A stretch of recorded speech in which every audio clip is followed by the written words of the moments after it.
Right. Well,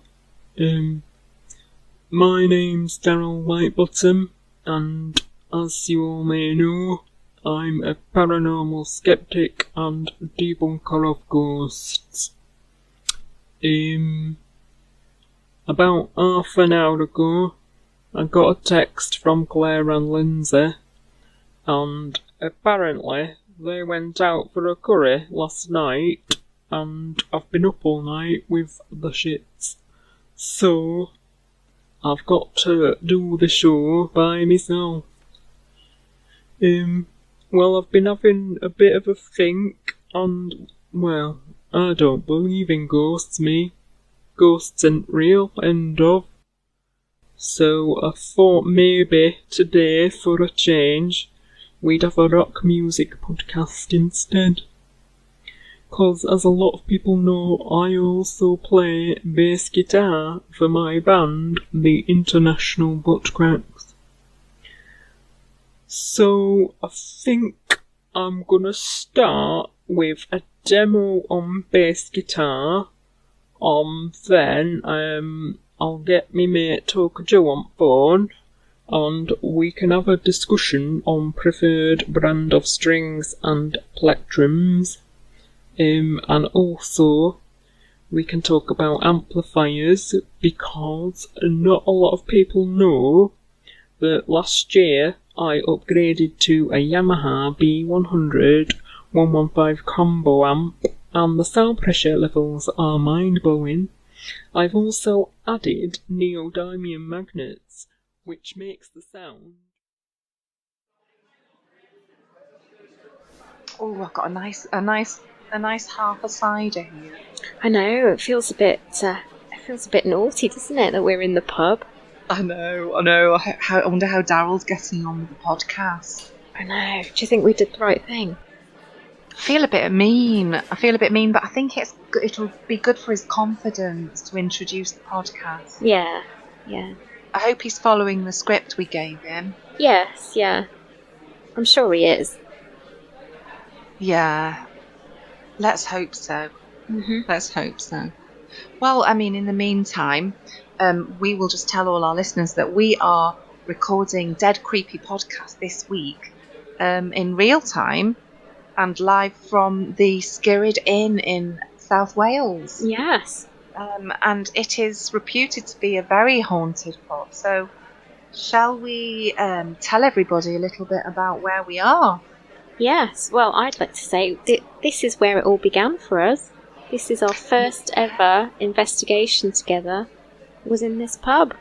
It was, that's right. That's right, probably a few years ago now. Yeah.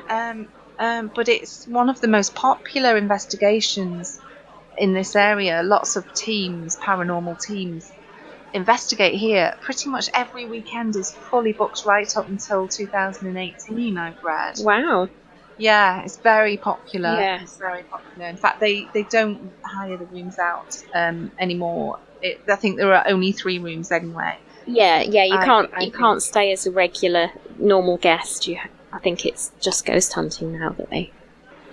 So we are in the Skirrid Inn, located in Llanfihangel Crocoini. Skirrid Inn. Yeah, the Skirrid Mountain Inn is reputed to be the oldest pub in Wales. It has a long and grim history, which can be traced as far back to the Norman Conquest. It is one of the best places to go for people who want to experience ghostly activity.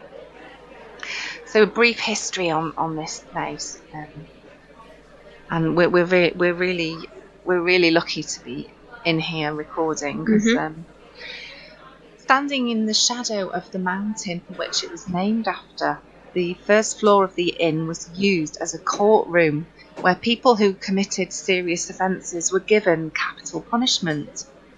According to local legend, more than 180 felons who have been convicted were hanged from an oak beam over the staircase just outside the courtroom.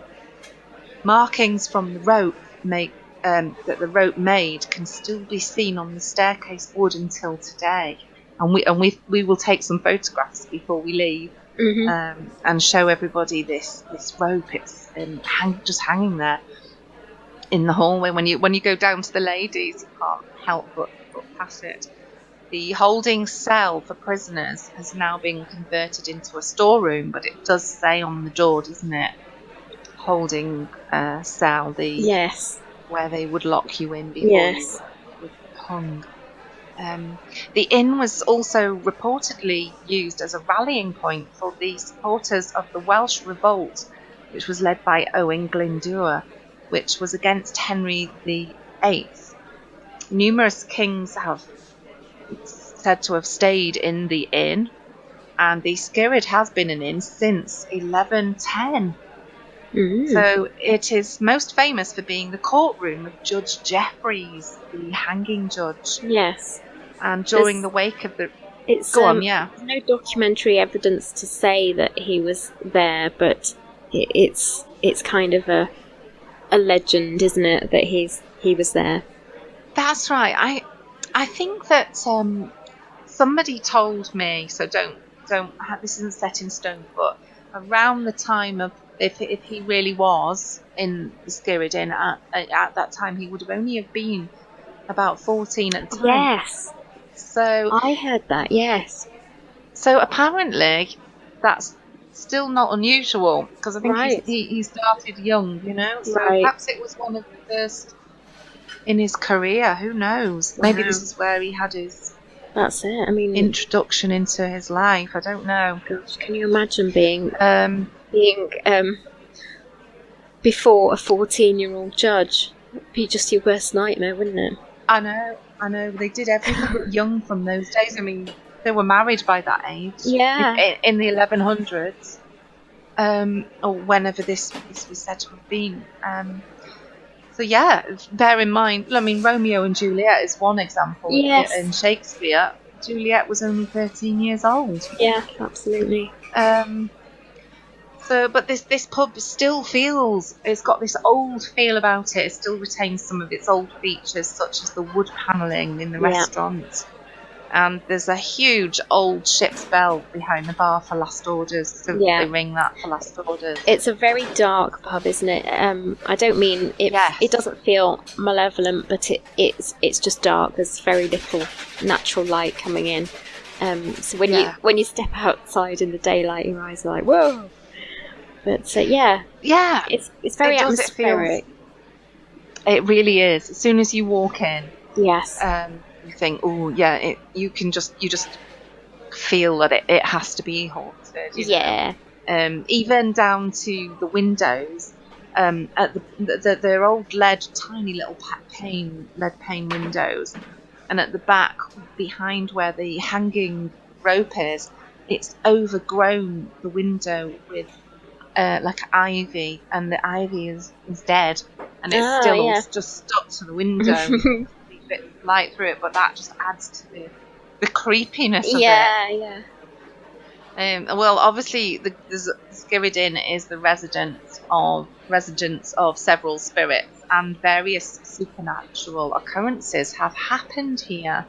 The inn has got a reputation of being one of the scariest places in the UK, and several paranormal investigators have visited it over the years. And I know for a fact that Most Haunted have filmed here. They did. It was probably one of their first episodes, wasn't it? It was the very early days of Most Haunted. That's when right. Yvette was still screaming at everything. It definitely. And also, Joey Essex filmed here not that long ago. I think he was only here for about half an hour, and he left. He was too scared to sleep here, apparently. But yeah, it's a lot of filming is done here as well. So you may have even seen this place if you are out in the US listening to us. And if you are, hello.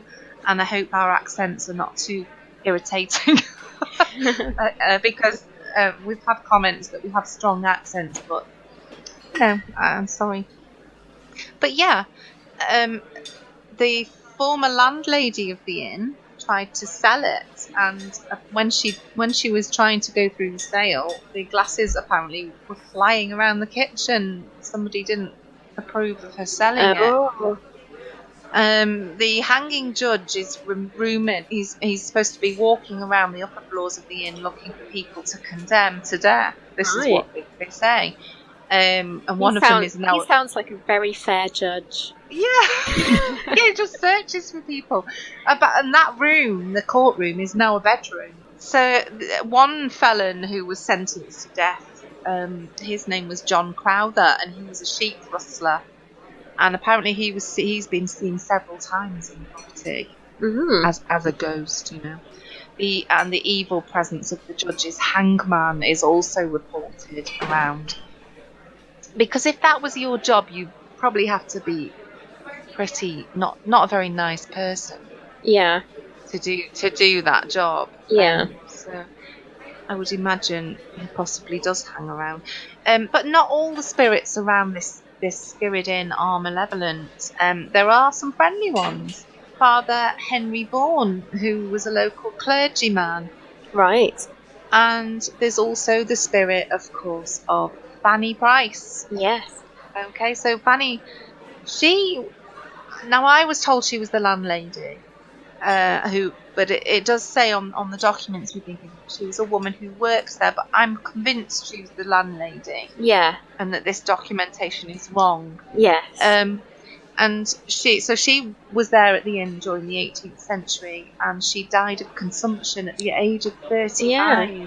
Now, what is consumption? Is that alcoholism? Consumption is TB. Oh, is it? Yeah, I think. Yeah, it's not alcohol. It's not alcohol. It's not consuming too much alcohol. No, it's not. No. Well, it could be. You know, like Elvis died of consumption because he ate too many burgers. No, consumption is TV.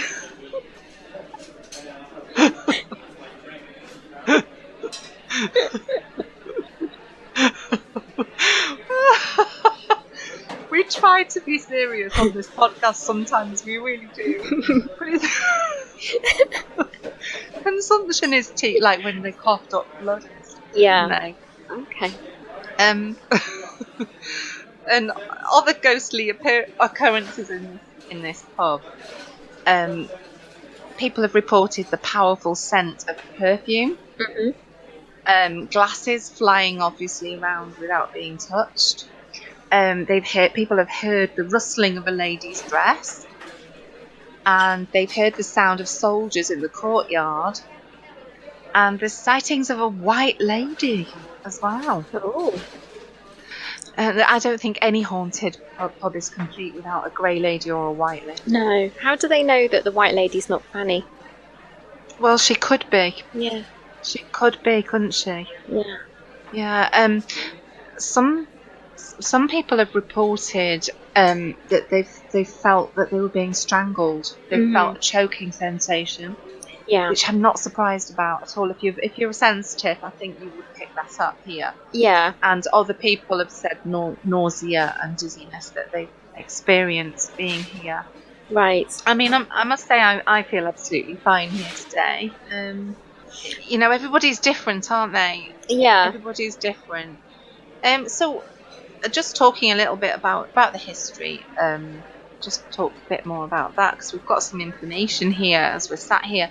There are some exposed oak beams, and they are meant to be really good ones. And also, a lot of the wooden window frames are considered to be of the original construction still. Yeah. And the wooden door as you walk in. Oh, it's that amazing. Wooden door is.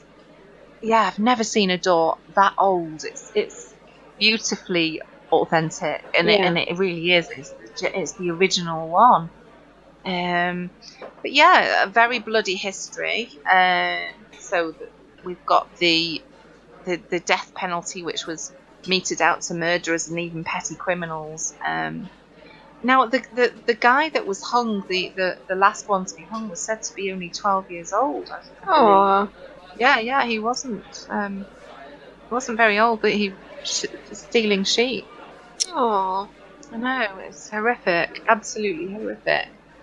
There's been some more bizarre kind of phenomenon, hasn't there? Quite well in recent times. Some drinkers noticed a pile of change that was on the bar slid. Well, it appeared to slide across and levitate over the bar. That's right. They were paper notes, and they were weighted down by coins, and apparently, the whole thing levitated. Yeah. And drifted around the bar. I mean, you wouldn't want to crash to the floor. I don't know why people are leaving their change out on the bar anyway. Anyone could nick it. So I think the ghost was being quite helpful there, saying, if you're going to leave that money, someone's going to have it. Yeah, that's right. Well, there's a lot of regulars that come here, and they drink here all the time and don't believe in ghosts at all. But we've been here on an investigation. Obviously, whilst we were sat down in the bar area, nobody was above us at all, and we heard clear footsteps walking across, which we know to be the courtroom area. Yes. It was like a slow pace walk across the floor. Yeah. So we did pick up, and also, do you remember when we were in bedroom number 2? And the torch that I had kept going on and on. Yes, it did, and it responded to questioning. It did, and we were quite new to the whole investigation scene, and we thought the batteries are just going. Yeah, we and did. We joked, didn't we? Yeah, we did. And it's only now that I look back and think, well, actually, I think we did have something. Because that doesn't happen a lot. Mm. It doesn't, because we were sat. There was a little armchair or sofa, and we were sat there with a coffee table. There was a Ouija board, and we were doing that with the torch shining on it, and we were sat in the dark, and the torch just kept going on and off, and we started asking it questions naturally, without really seriously thinking about it, and it responded to us. Yeah. So I've got no doubt whatsoever that it's haunted here. I hope I've given our listeners a good enough impression of what's around us. Yes, and one of our followers and our friend MJ Dixon, who's an investigator with Sage Paranormal, she says one of her most excellent, well, those aren't her words, her best pieces of evidence were from the Skirrid. I don't know what it is, but she thinks it's a really good, credible place. Yeah, a very active place. Well, we shall ask her next time we talk to her. Yeah. It is. It's a popular place, so if you ever come to the UK, particularly the south of the UK or Wales, you must check out the Skirrid Inn. Yeah. We will come back and we will do more Parapub recordings from here. Yeah. And also, you never know, whilst we've been talking, you might even pick up some EVP, because we are sat at the back of the bar. Yeah. And we're in a quietish area. It's Sunday lunchtime, so there's a lot going on. So it's not perhaps the most ideal time to pick up EVP. No. But you never know. You just never know. And we will come back and do a proper investigation, I think, after hours. Yeah. I think it's due, don't you? Yeah, definitely. In fact, there's I think it's due. One of the teams are doing one this weekend. They advertised they've got 2 places for this weekend. Ah, really? I'm trying to think who it is. If we find it, we'll share. We'll share it. Okay. And if anybody's interested, somebody did message us, actually thinking that we were a team. Yes, but we're not. I'm afraid we don't organise events ourselves. No. But feel free to message us anyway, and if we can help out in any way, if anybody is new to the whole ghost hunting, paranormal investigating thing, we're more than happy to point you in the right direction if we can. Yeah. If we can help, we will. Mm-hmm. So, I mean, whilst we're here, I think we could go on to do some PARANEWS. What do you think? Yes, yeah, definitely. It's been quite a bit this week. There has, and I think we don't have all our special effects this week because we are live from the Skirrid Inn in South Wales, where the UK's oldest pub. But yeah, PARANEWS. So I think we cannot do PARANEWS this week without talking about the most talked about topic in the paranormal, which has got to be the haunted doll that has just been sold on eBay for a record amount of money. So I think £866 was the amount that she has just been purchased for. She has, yeah. By a paranormal magazine owner, and his name is Lee Steer. Yep. And we know Lee, and he runs Ghosts of Britain.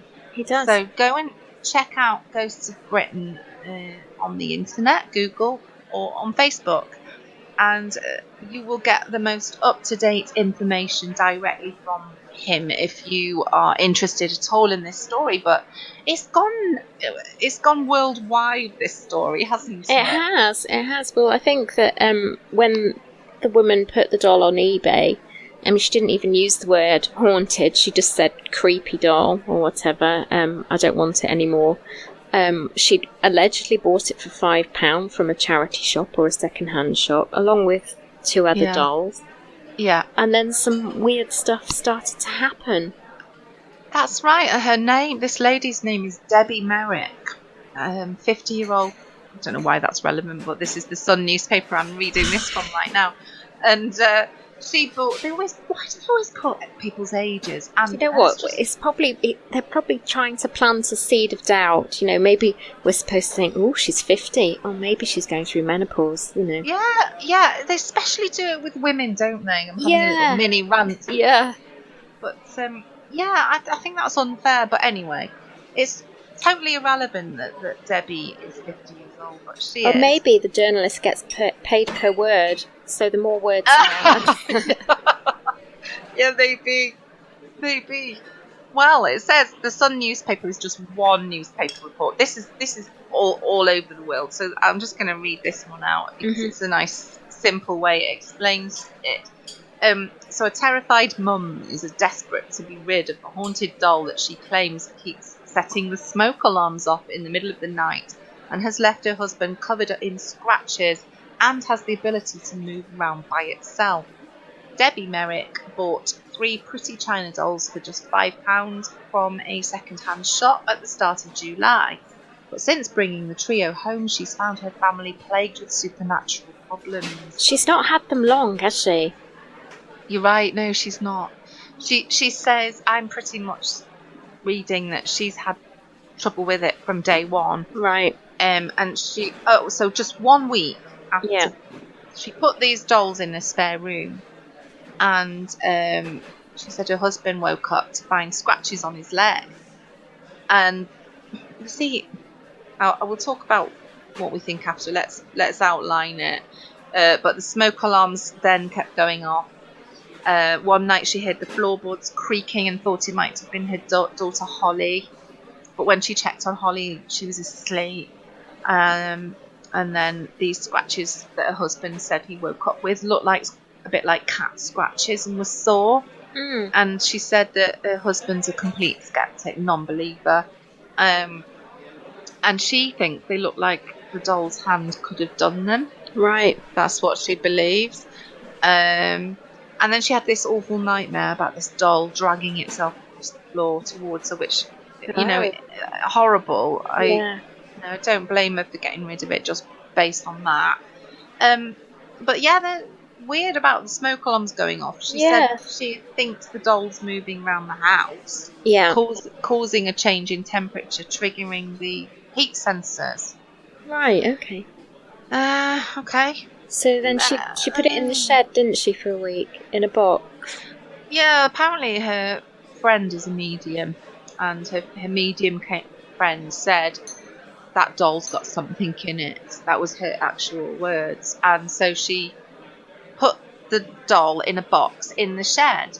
Anyway, she went back to the shed 2 days later, and noticed this doll had moved on its own, and the necklace had come undone on it all by itself. Mm. And she just refused to sleep in the same house as this thing, and she said she's scared of it. She's so scared of it. She doesn't want to touch it. She feels ill when she's near it. Yeah. So she put it up on eBay. Yeah. She didn't say it was haunted. But she was honest about why she was selling it, and said, "I don't want it because it's frightening me." And she explained Yes. why. So then I don't know how Lee managed to see it, because the keywords wouldn't have been, I know he buys a lot of stuff on eBay, so maybe there was something in the keywords. Yeah. I don't know how he was alerted to it, because you can set up alerts on eBay, can't you? You can, yeah. Maybe someone notified him, I don't know. But anyway, so Lee's bid on it. But also, someone else obviously was bidding against him, so it wasn't just one team that I was going to say that. You don't just pay that price, do you, without someone else wanting to pay that price, so... Exactly. I think she started the bid off at something like £25. Yeah.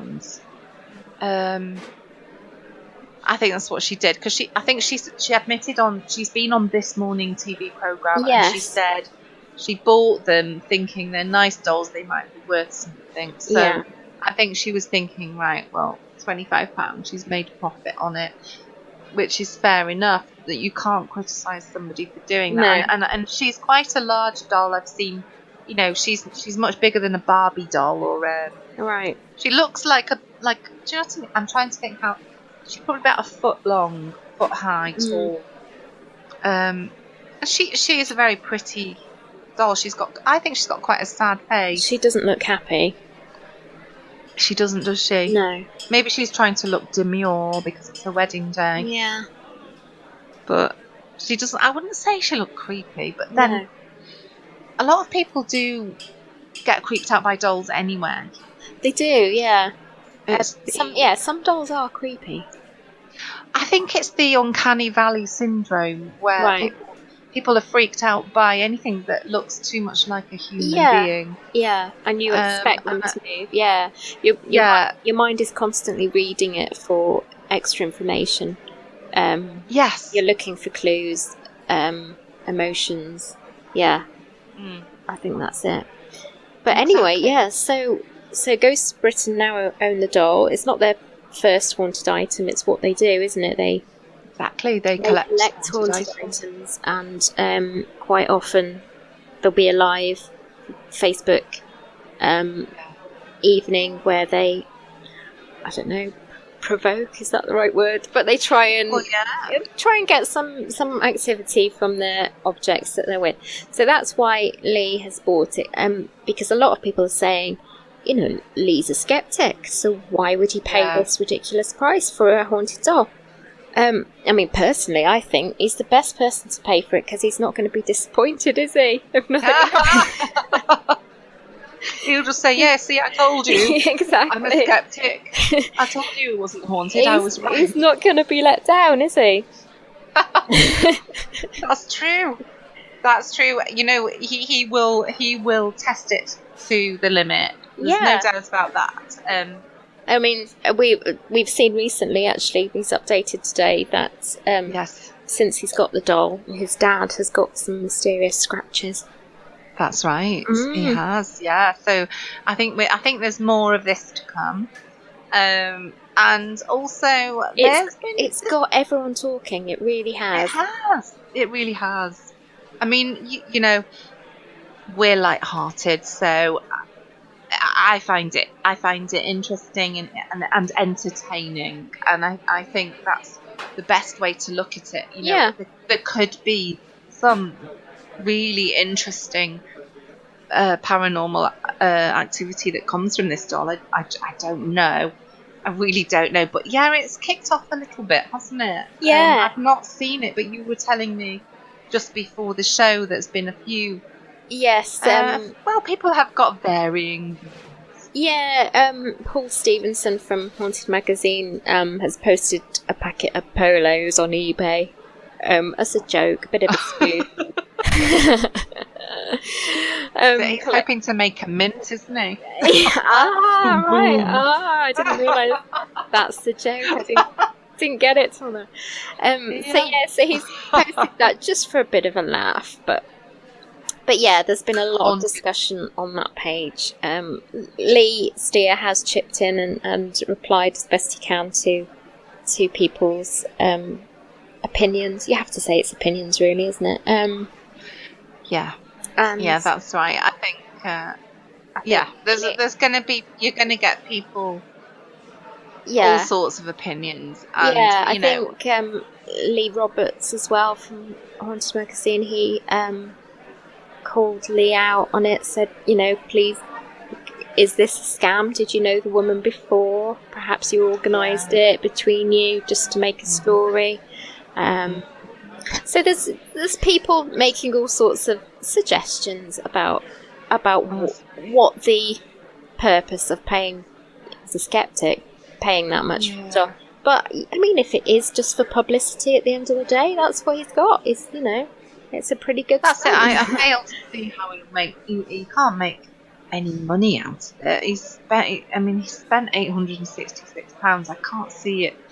But I think that I can't see him doing it for monetary gain at all. I think. Well, maybe, but I'm pretty sure they did used to do the Haunted Museum as an event type thing last year, didn't they? Right. So you could have photos taken with haunted items for money. So maybe there is some profit in there, Wow. It's up to them what they spend their money on. And of course it is. It's up to people. I mean, if she's famous in her own right, this doll now, isn't she? And she's going to raise a lot of interesting questions because, can items actually be haunted? It's a strange concept, isn't it? That an object, an inanimate object, could it have an attachment of any kind? I find the whole subject fascinating, and I honestly don't know what to think. I really don't. I can remember though when we were kids, we had those two dolls. The big babies. We called them big babies because they were like gigantic babies. They weren't like human-sized babies. They were massive, weren't they? Yeah. I seem to remember them as massive. They were plastic, modern, 1980s, 70s dolls. And we were scared of them in the night. We didn't like them, did we? Didn't we think their eyes blinked and stuff like that? Yeah. We did. We really were scared of them. I didn't like those big babies. No. But it's not uncommon, is it, for kids to have certain, to be creeped out by certain toys. I mean, my daughter in the past, I know she's come storming in my room in the night with a doll and just said, I want this in your room. They do just get freaked out. I think it's common. I think. Well, we've got our own dead creepy dolls, haven't we? We have, need to put them. They could be our mascots. Yeah. I've got Norma. Yeah. Who actually, poor Norma has got all the elastics rotted inside her, so she's now just a pile of limbs. She's in bits. But she's an old, probably 1920s doll. She's made from like a papier-mâché type of thing, so her face is all cracked. I think she's composite, isn't she? Oh, is she? I don't know. Yeah, and then I bought her on eBay, and she was wired up with. And you didn't even realise she came here to be fixed, and you didn't even realise she had aerials in her shoulders that you meant to. No, I didn't. What does she do? What's she wired up to do? She picks up a bit of a K2 meter, isn't she? I think she's. It's electromagnetic stuff. It's not heat. It's not like Boo Bear. It's she picks up electromagnetic. But she's been on a few investigations with us, and her cheeks have lit and done. She's done a few things. Yeah. We'll find a picture of Norma, and we'll have to have a little GoFundMe page for Norma. Yeah, for Norma's rethreading. And then you've got a doll, and interestingly enough, he didn't have a name, but we took him along to an investigation at the Abergavenny Chronicle offices. Yes. And one of the psychics came out with a name, and we burst out laughing because we do know somebody with the same name. Yes. and he said he thinks he's called Malcolm. Yes. And we burst out laughing because Mum, if you're listening, we didn't name Malcolm the doll. Isn't named after the Malcolm you know. He was named by a psychic. Mm-hmm. But Malcolm is a lovely doll, and you bought him at a car boot sale. Yeah, and people are terrified of him. Yeah, but you love him. He sits in your bedroom, doesn't he? He's not. Well, he's not in my bedroom at the minute. He's in the spare room. But yeah, people look at him and go, they are terrified of him. We need to put a picture of Malcolm and Norma. Yeah, I don't think he's haunted, but no. I don't think he's haunted. Mm. But I do think there's something in them on an investigation that could attract a child spirit. Yeah. Because they are of that era. It'd be no good taking a modern doll along. No. A Barbie, or can you imagine a Bratz doll in an 18th century nursery? They'd just be terrified of it. So these dolls are be more familiar, and then you can hopefully attract the spirits of children. That's the theory anyway, and that's why we have them. So they are popular. Dolls are popular, I think, in the paranormal world.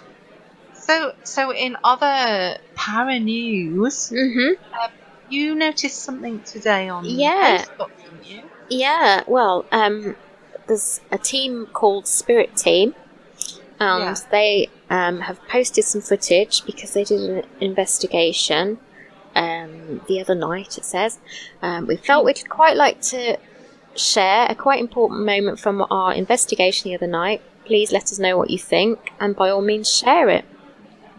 It's raw footage from our investigation at Fort Widley. You will see our cameraman gets an aggressive shove from an unseen force, although strangely the camera does go slightly out of focus just before this occurs, but for no apparent reason. And then shortly on, after checking Fraser's back, they find 3 big scratches. Yeah. And Fraser, the cameraman, is the sceptical one of the team. And they were just absolutely unable to find a rational explanation as to how it occurred. This happened shortly after agreeing to provoke slightly. Kelly was welcoming Spirit to remove us in some way just before this incident happened. And Fraser was genuinely shook up and had to take 10 minutes out of the area due to feeling sick after the occurrence. The full investigation will be available soon on Amazon Prime. And so I watched it, and you do see, and it doesn't just happen once. He's touched a couple of times, and you do see him move. It would be hard to fake. Yeah, you don't see anything. And I must admit, if they hadn't said about the out of focus thing, I didn't notice it. So it's quite clear that he does get a shove, and then it doesn't appear to be edited in any way. You see another member of the team say, well, let's have a look, and he lifts up his t-shirt and they shine the torch on, and there's 3 really big scratches across his back. It's really odd. So that's why I watched it as well, and so there must have been like a locked off camera that was filming as well as, and so he had the main camera on his shoulder. So there must have been the other camera is static, so that must have been. I thought I've seen this happen before on Paranormal Lockdown. Well, not that. That's just one example. It quite often seems to be the cameraman or the sound man that gets picked on. Which is interesting. It's interesting because they're not the actual ones doing the calling out and all of that. To me, it just cements why I never want to be the last one to leave the room on an investigation, because you always feel there's something behind you, and it's that awful feeling that if you're the last one in the line leaving a room, you just suddenly get this urge, don't you, to quickly go. But why do they pick on the cameraman? It's interesting. Maybe because they're the quiet one.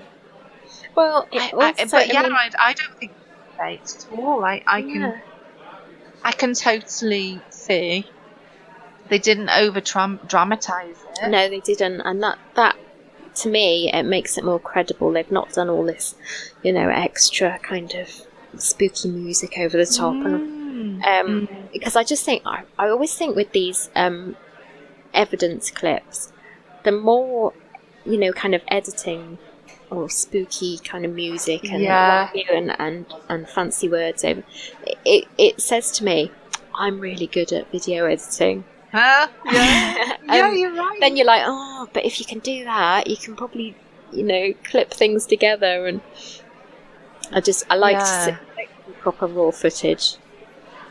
Yeah, I do. Well, I think that's a good bit of footage, and I think I have posted it up on our Dead Creepy podcast Facebook page. So if you've not seen it, have a look. What people think. And post your opinions up, because everyone's going to be different. I think this is a good one. That's what people do. That's why we go out in our teams or on our own, is to get footage. And I'm glad they put it out there, because isn't it? It's quite heartbreaking when everyone starts pulling evidence down. Actually, it is. Because that's what we're there for in the first place. Surely, it's like, you don't have to call everything out as fake. That I don't think that's fake at all, and I can't come up with a rational explanation for that at all. I really can't. That's just, and it's scary. Wonder what it was. Yeah, and he was genuinely shaken up by it. Yeah, they showed him shaking. I think he was. Well, I hope it's not put Fraser off doing any more investigations. Yeah.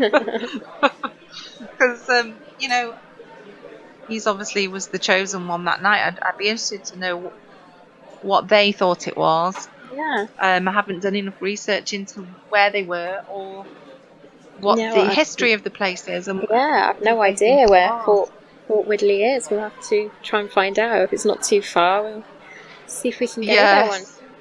Yeah, I've not heard of that one. No. Not heard of it. So, do we have a Parapaddy for this week? Has anyone kicked off in the paranormal world? Well, apart from the Lee...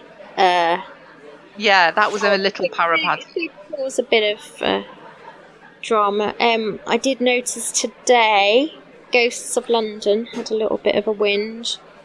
They did they? Ghosts of London, it says, Dear users, please take a moment to think. We spend a lot of our personal time looking for things to give you to look at. It consumes a lot of our time, and we don't get paid to do it.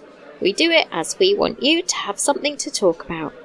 Please bear this in mind when you are tearing into us, swearing and slagging off our posts, and then threaten to unlike us.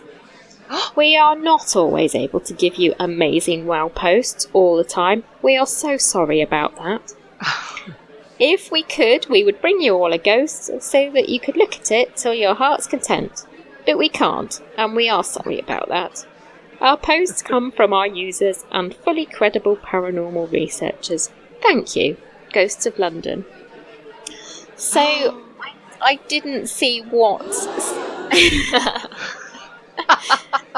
I didn't see the post that prompted that, but apparently there'd been a bit of a kick-off on another post, which when you read rants like that, you always want to go and find out what's prompted it, and it is so annoying when it's been removed.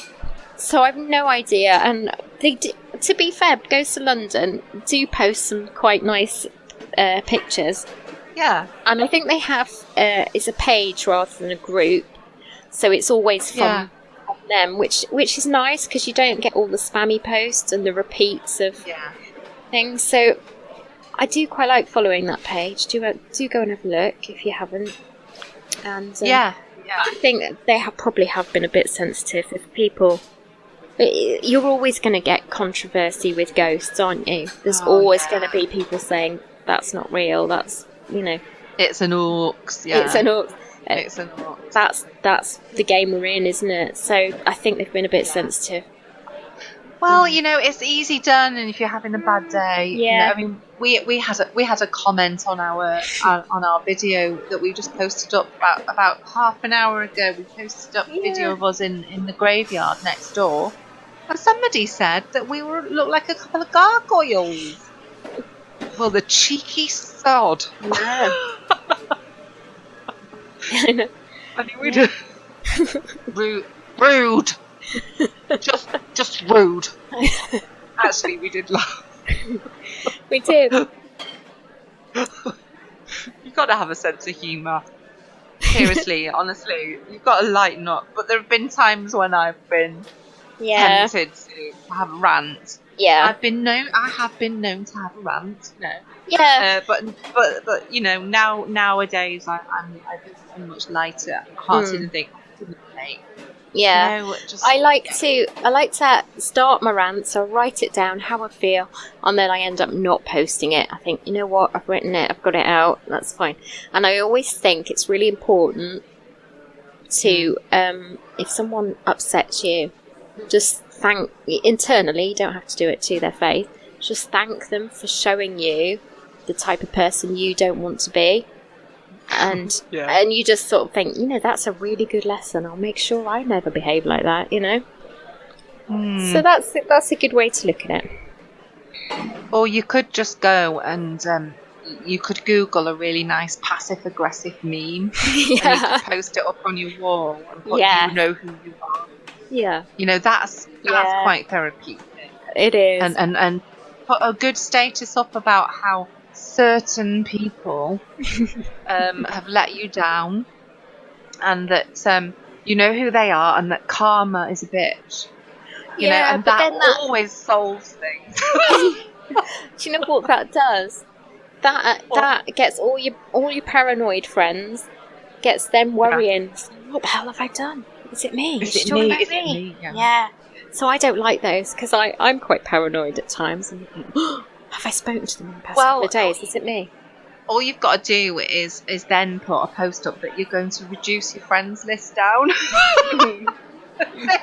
I'm going to do a call. Yeah. Don't you just love Facebook and the paranormal world? Yeah. Don't you just love people? Yeah, well, no. I like dead people that I can talk to on an investigation. Mm-hmm. Maybe that's why we like the paranormal so much. It might be, yeah. Because we've had enough of living people. Yeah.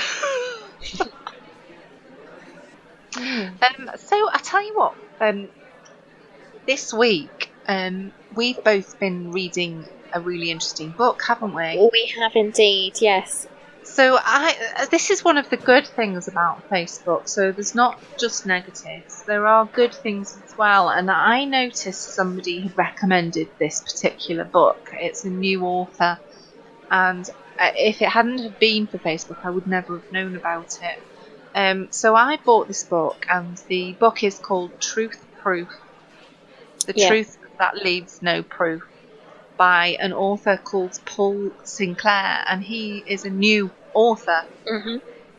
So I ordered this book through Amazon. You can get it as a Kindle edition for £5.50 in the UK. I don't know what it is in the US, but I actually bought the paperback because I'm a sucker for proper books. I like a tangible, go to bed and read it until I fall asleep. I prefer a book like that than on a screen. So paperback was £11.50, which I have to say it's been worth every penny. Yeah. I've read a lot of books, and we can discuss more books in future shows if anybody is interested. Yeah. And if we get around to reading them. Yeah, well, we could just discuss all the ones we've already read, because we've read a fair few already. Yeah. And so I'll tell you what caught my interest in this book is that I've been very interested recently in the mysteries of missing people. So I've been reading and listening to a lot of podcasts and radio interviews and YouTube videos by people like Steph Young and David Paulides, those kinds of authors. Just interested in the whole. How can somebody just vanish from the face of the earth and there's never any trace of them? Those kinds of, of cases. So Paul Sinclair does touch on that subject. He does. But also, he's from the UK and he lives in the seaside town of Bridlington on the northeast coast of Yorkshire with his wife and his family. And I used to live in Yorkshire. I used to live in Northallerton. I lived there for 7 years. So again, it's like, wow, I want to know what he's found out. So I've never been to Bridlington, but apparently the coastal area around there has got a deep history of folklore and strange sightings and mysterious disappearances. And Paul has been researching this phenomenon since 2002. But he's also very interested in UFO sightings.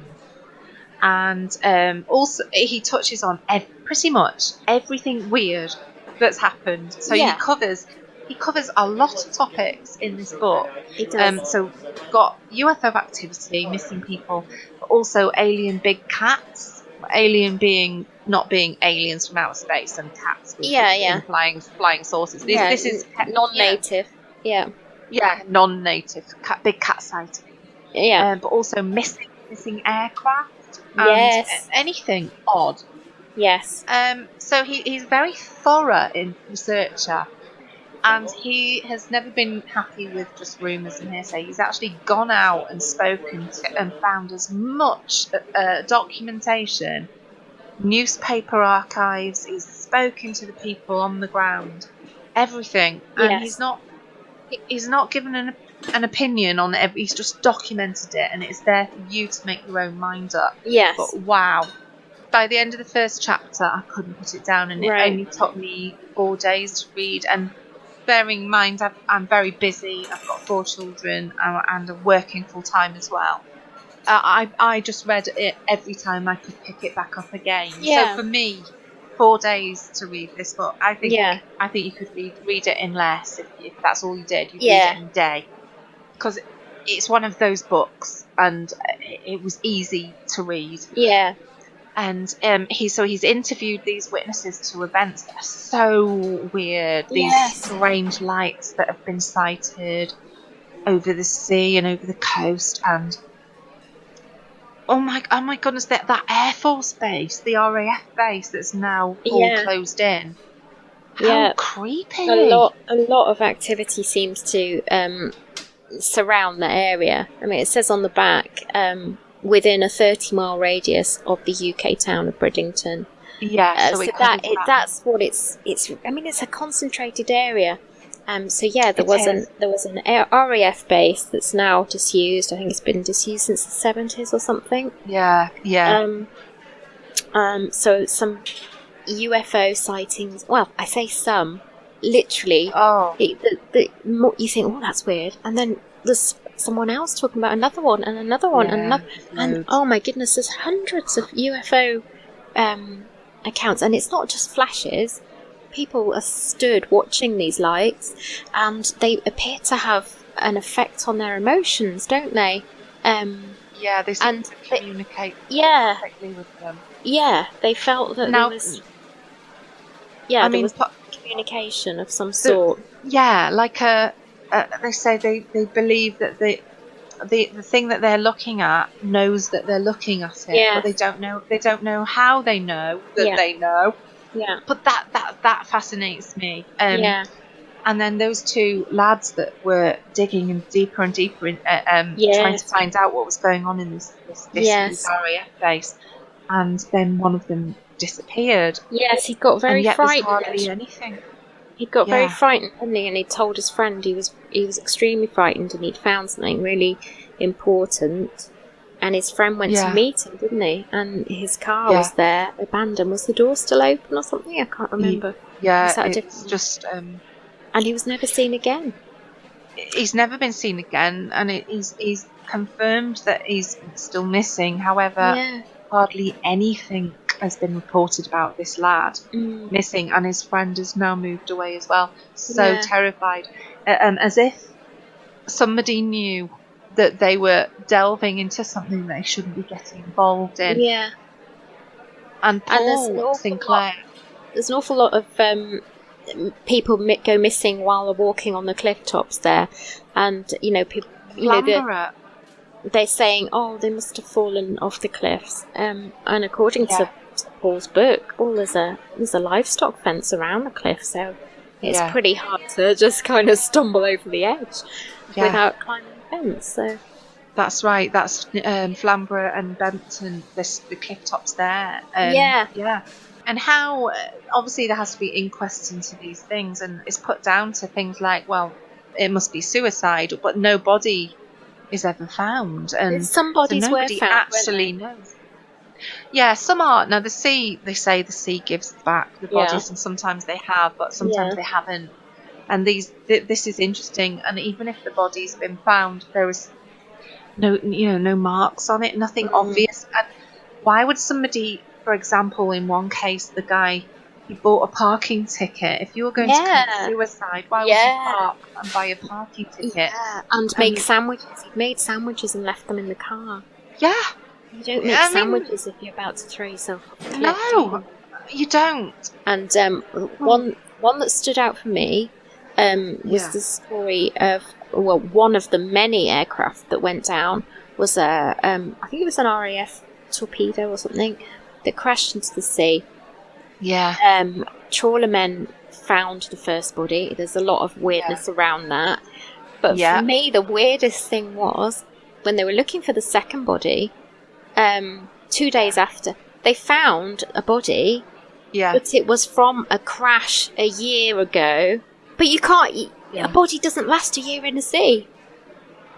No. It doesn't make sense. No. It's absolute... Your mind is going, what? This is just weird. This has got to be a mistake. So I'm not going to give you all the information on that. There's so much to read. I don't want to spoil the book. No. But the things have happened to Paul himself whilst he was researching for the book. Yeah. And he hasn't said this in his words, but I'm believing he was getting warnings from who we don't know. Yeah. But basically, we know you're looking into things and you need to stop. Yeah. That kind of a warning was being given to him. We need our listeners to buy this book. Yeah. And read it. And please trust us, because we're not huge book worms. No. But this, if you are interested in any kind of mystery, paranormal or not, honestly, it leaves you hungry for more. Yeah. And I wrote a review for Paul Sinclair on Amazon because that is the first book review I've ever written. Right. Because I've never been compelled enough to write one, ever. And I gave him 5 stars, and he has got 35 5-star reviews on this book. And bear in mind, this has only been out since the beginning of June, but I think it's a new book. And people are blown away by it, and the way it's written as well is he comes across as so credible, because I know the northern way, and you call a spade, and you get a type of honesty. Yeah, it's from northern people. They tell it as it is. I've never met him, but I believe him. Yeah, there's no padding. And I think it was his style. There's no kind of long-winded intro. It's just jam-packed with accounts and facts, and it's really well written. He's linked them really well together. I mean, apparently he's writing another book, so I'm blown away by the fact that there's even more to come. I think so, and I think there's just so much to be happening in one area. It makes you think. It makes you think, right, well, if I started researching where I live, would I come up with the same things? Because I think most of these events have just gone unnoticed by the community. Everybody just accepts, oh, well, he committed suicide. Oh, well, there's lights there must be a flare, or there's some kind of military thing going on. Yeah. Everybody just accepts what they're told as well, as that all the inquiry says. But if everybody were to document everything very odd going on where they live, I think this book speaks for everywhere in the world. I'm not so sure. I think that there is something about that area. Do you? Yeah, I do. Well, if you look at the back, the last few pages, he says, right, the following are all the in a 60-mile radius, all the aircraft that has crashed in the past 50 years. Yeah. And there's over 60 aircraft. Well, I'll tell you what's interesting. That doesn't happen. I've never seen one crash around here. Well, I'll tell you what. We live in near Abergavenny, South Wales. Well, Pembrokeshire. Yeah. Isn't that far away. Now, I've done a little bit of research, but absolutely nothing on par with Paul Sinclair's. But yeah, there's a lot of very, very interesting ships that have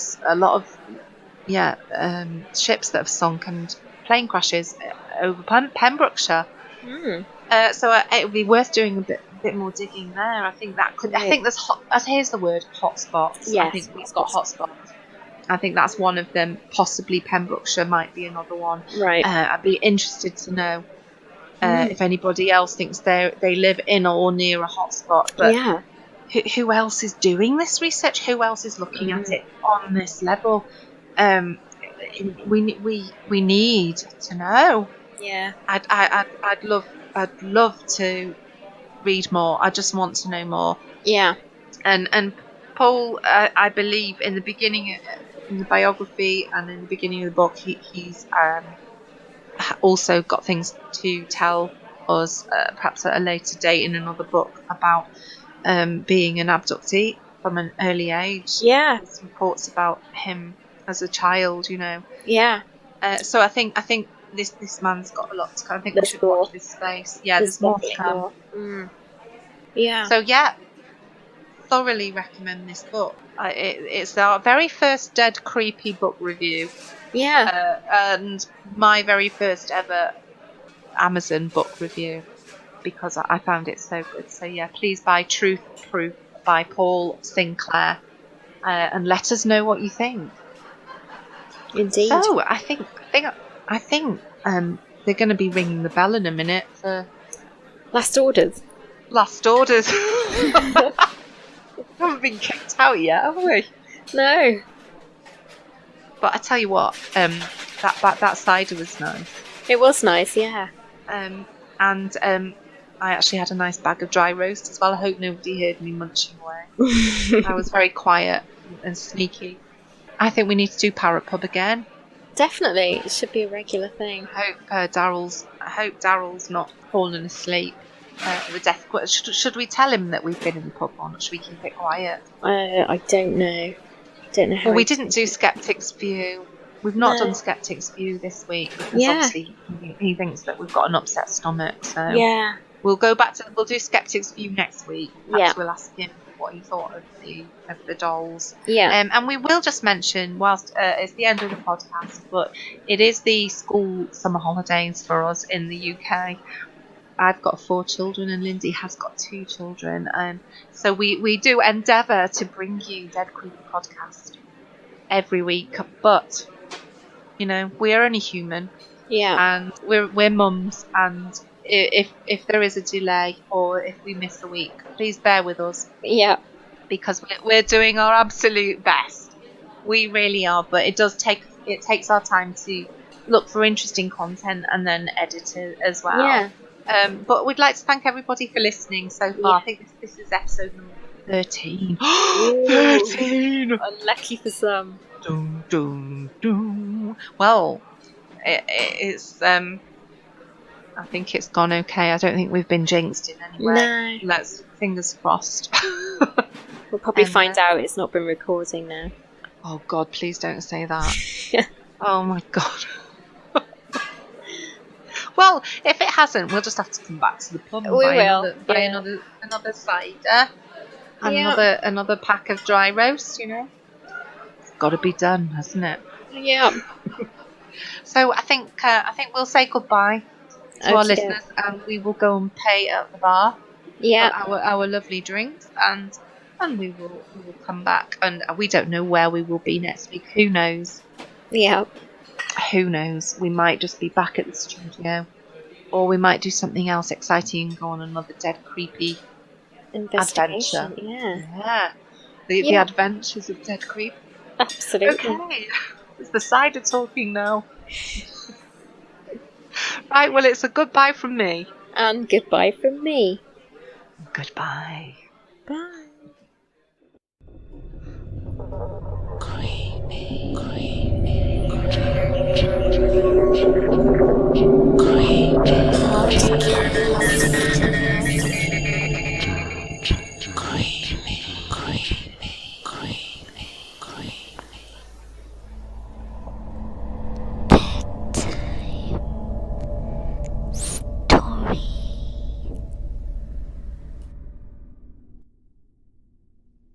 Strange things are happening in my town in South Korea. Part 3.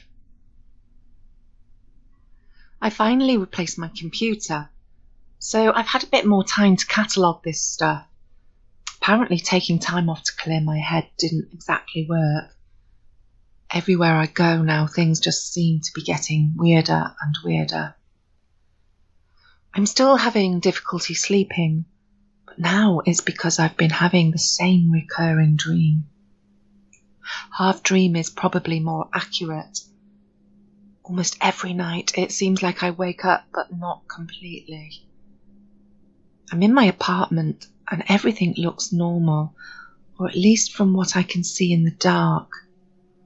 My apartment isn't very big, so even with limited light, I can see that it's empty, but the thing is, there is definitely something there. Sometimes it sounds like random chatter, like you'd hear on the street or in a restaurant. Just the buzz of conversation that you wouldn't think anything of if circumstances were normal. Other times it seems like it's the same number of voices, but they sound hushed or worried. I can't tell what they're saying. The language is unmistakably Korean, and again, my knowledge is limited, but they sound frightened, like they're waiting on bad news. Occasionally it's random chatter, but everyone sounds tired or worn out, like all the life has been sucked out of them. It's hard to tell, but in this instance, it sounds like there are way fewer voices than in the other two. Someone suggested sleep paralysis, but I don't think that's the case. Whether it's a dream or a hallucination, I'm still at least partially awake, and I can get up and move around. I tested this out by moving some things around in my kitchen during one of these dreams. I took out some random Tupperware I rarely use from the top shelf and put it under the sink where I never keep it, and it was there the next day. When I move around, the voices change in volume depending on where I'm standing. It's like moving through an invisible crowd. In these 3 versions of the dream, the voices don't sound threatening, and apart from being extremely freaked out, I don't feel like I'm in any real danger. But then there's the other. In the 4th version, I cannot move.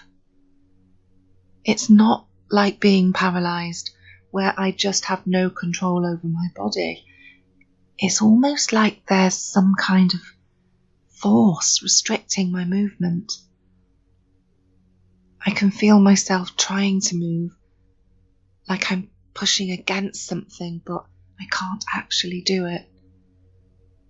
It's like being frozen, which is appropriate because in this situation, I always feel very, very cold.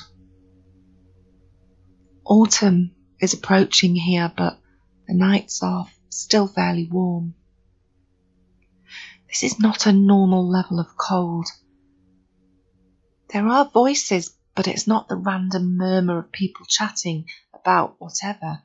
It's 4 or 5 people, and they're talking to one another in very short and very, very quiet sentences. I can open my eyes, and I can still tell there's nothing in my apartment.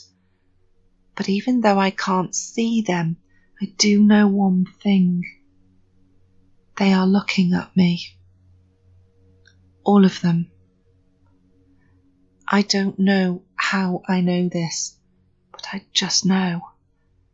Whoever they are, they see me, and they're talking about me. It's hard to hear them, and obviously I don't understand them, but they sound almost eager or excited. I don't want to find out why. I always wake up the next day. I'm always fine. But this has been a little much for me lately, so it might be a while before I can update again. For now, though, I'll just post some other things that I have found out. Cal. Some people have suggested Cal might know more than he's letting on. So I decided to see what else I could get out of him. He's been here for 3 years now and is one of the most senior people at my school. We went out a few nights ago and had a couple of drinks.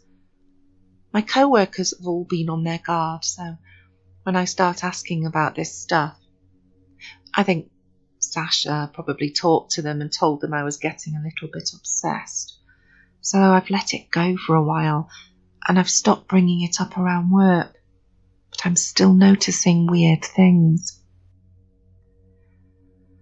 One of my students was absent this week, and their book was still in my classroom. I checked it that night before I went home. No notes. The next morning, there they were.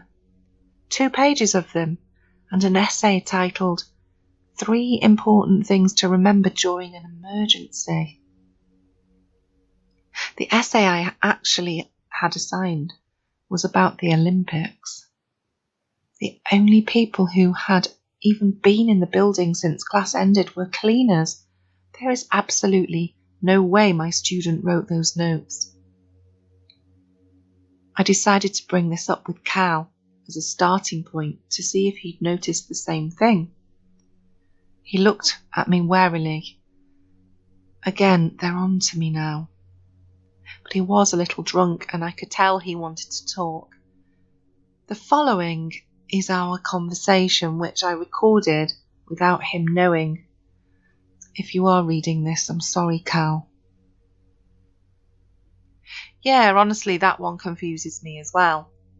My students all have complete books, even on days they aren't there. 2 students who missed the same day last month both had the complete notes, but 2 different essay topics. Strangest damn thing. But this is what I figure.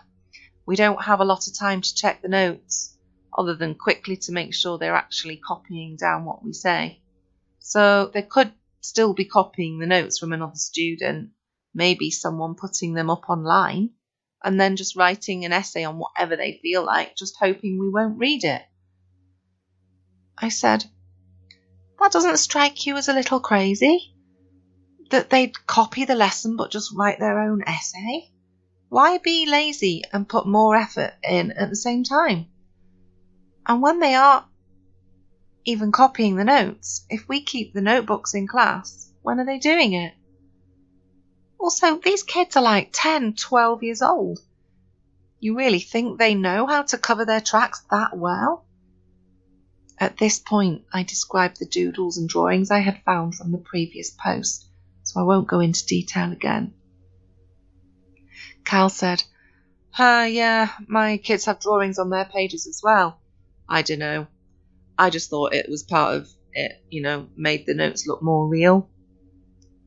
I remember he didn't actually sound like he believed what he was saying. so I pushed him a little bit. Cal, there's something you're not telling me. I know you know there's something weird going on here.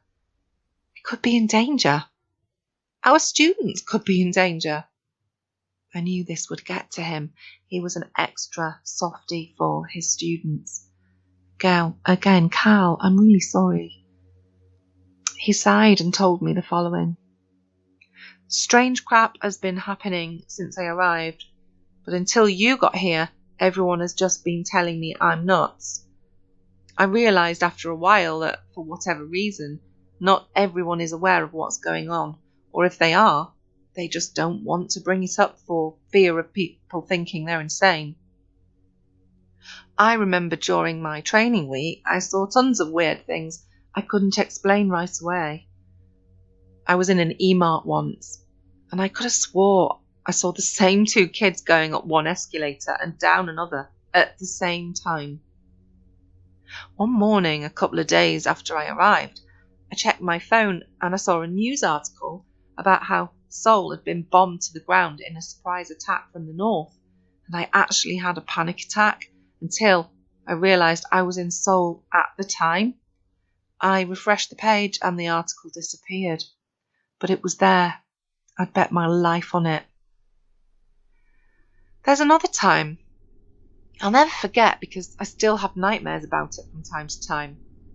I was out late one night in Seoul a few weeks after I moved here, and I got a bit lost trying to find the hotel. For some reason, the map on my phone was acting up and kept saying I couldn't find the location. I took a few turns at random and suddenly, I don't know, it was just like the city had switched off. The street was completely dark and deserted, and even though the street I was on just had been crowded with people, I couldn't hear them, or the traffic, or anything. Then I heard this really rapid banging sound, like from far away. I looked around and he shifted a bit around and took a really, really long drink. I saw this guy in one of the apartments about 3 stories up. He was wearing a bathrobe that looked like it hadn't ever been washed and had this weird clear mask on that covered most of his face. It was attached to a couple of large tubes, like some kind of medical mask. He looked, God man, he looked really sick. Like open sores all over his skin, and some of them were running. The skin on his legs looked like it was rotting away completely. The guy was banging his hand on the window and looking right at me. He looked like he was screaming at me, telling me to leave. I turned and sprinted back. And as soon as I got around the corner, it was like the city just switched back on. The lights, the people, they were all back. I didn't look behind me, I just kept running. That was years ago, but I still feel uneasy every time I go back to Seoul. Have you told anybody else about this? I asked him. Yeah, I told my girlfriend at the time, but she thought I was trying to mess with her. She seemed really freaked out about the whole thing and got angry with me for even bringing it up. Come to think of it, she took it really personally and we had a huge fight. Do you think she knows more? I could ask her. Yeah, if you want. That screwed up man, but remember what I told you about those guys who yelled at me on the street? When I mentioned hearing the thunder, you kind of... It wasn't thunder. There were no storms anywhere in our area that night. I think what you heard were explosions. What are you talking about? He sighed. You know how the train in Suwon ends at the AK Plaza? I went up there about a year ago to meet someone in town. I was climbing up the steps from the platform into the mall area. I heard the same thing. Boom, boom, boom, over and over. But no one around me seemed to hear it or didn't seem to care. I thought the same thing you did. Must be a thunderstorm. But I didn't see anything from the windows on the train. The sky seemed to be pretty clear, you know.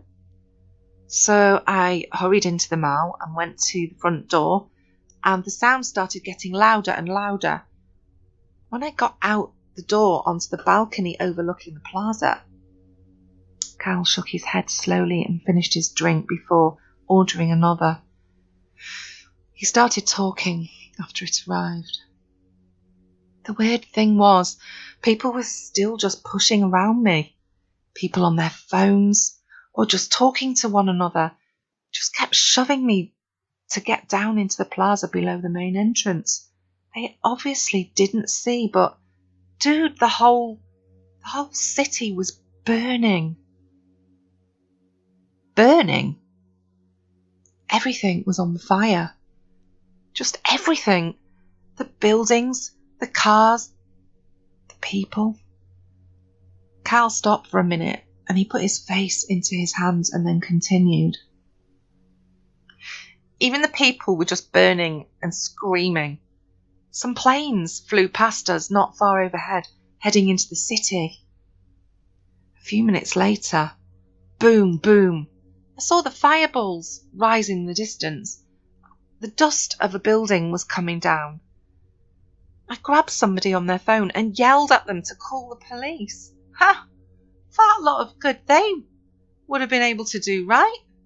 He laughed for a bit, not really looking at me. Tears were rolling down his face. I don't know. It was just the only thing I could think to do. What else? What were we supposed to do? The guy just looked at me terrified and ran away.